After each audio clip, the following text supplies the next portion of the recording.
Be sure to read and follow the safety guidelines to protect your computer from potential damage and ensure your personal safety.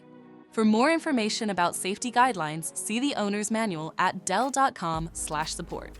Before you begin, turn off the computer and disconnect all the attached peripherals. Before proceeding, ensure your computer is in service mode. To enter service mode, press and hold the B key on the keyboard and then press the power button.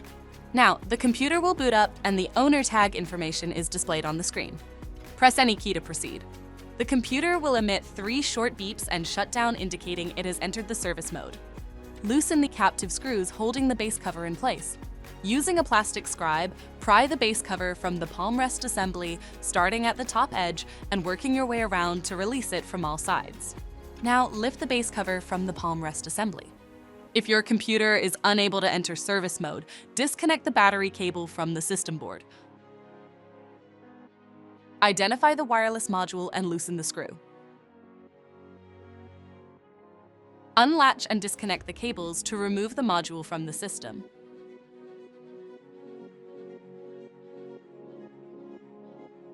To reinstall the wireless module, place it back in the system and reconnect the cables.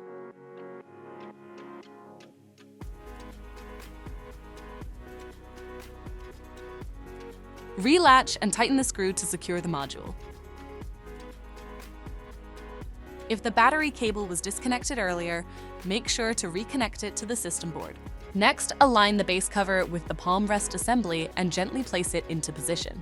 Tighten all required screws to secure the base cover in place. To exit service mode, connect the AC adapter and press the power button.